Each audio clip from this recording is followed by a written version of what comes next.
Hi friends, అందరికీ నమస్తే. Welcome back to my YouTube channel. ఈ వీడియోలో వచ్చేసి మనము ఆర్ఆర్బీ క్లర్క్ మెయిన్స్ అంటే ప్రొవిజనల్ అలాట్మెంట్ అని కూడా మనం అనుకోవచ్చు.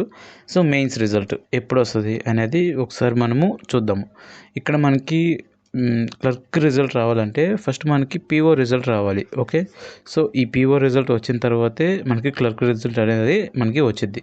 సో ఇక్కడ ఇది ఒక క్రోనలాజికల్ ఆర్డర్, అంటే అలా ఆర్డర్ లాగా వస్తున్నాయి అనమాట. మనకి ఫస్ట్ పీఓ రిలీజ్ చేస్తారు, ఆర్ఆర్బీ పీఓ. ఇప్పుడు మనకి SBI PO and IBPS PO వచ్చేసి ఇంకా మిగిలింది RRB PO.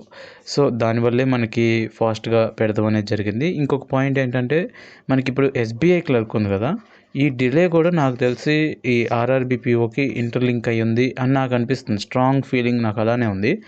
So that's why RRB PO interviews అనేది షెడ్యూల్ కూడా చాలా అసలు క్లమ్జీ, మధ్యలో కుక్కేసాడు చూసారా. మధ్యలో మెయిన్స్ పెట్టుకొని 2 క్వాలిఫై అయిన వాళ్ళు చచ్చినట్టే రాయాల్సి వచ్చింది. సో అంత క్లమ్జీగా పెడతానికి కారణం కూడా అదే, పీఓ ముందిద్దామని క్లర్క్స్ కన్నా.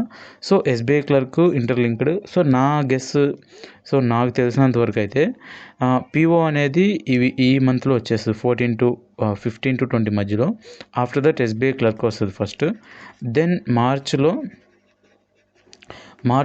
ఐబీపీఎస్ క్లర్క్ వస్తుంది. Okay, after IBPS clerk RRB clerk వస్తుంది. ఓకే, ఇది ఆర్డర్. ఫస్ట్ మీకు ఇప్పుడు డేట్స్ కూడా అప్రాక్సిమేట్గా మనం అనుకోవచ్చు. ఇప్పుడు ఆర్ఆర్బీ పీఓ Feb 15 to 20 ఈ మధ్యలో రావచ్చు. అండ్ ఎస్బీఐ క్లర్క్ మనకి 20 నుంచి 30 వరకు ఈ మధ్యలో రావచ్చు. అండ్ మార్చ్లో ఐబీపీఎస్ క్లర్క్ ఒకటి ఉంది, ఆర్ఆర్బీ క్లర్క్ ఉంది. ఓకే, ఇది డేట్స్ అనేవి అటు ఇటు అవుతాయి.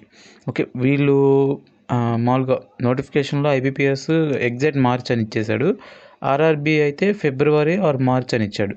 So we don't know exact dates, but definitely ఈ రెండు అయితే కొంచెం తక్కువ టైంలోనే మనకి రిలీజ్ అనేది చేస్తాయి.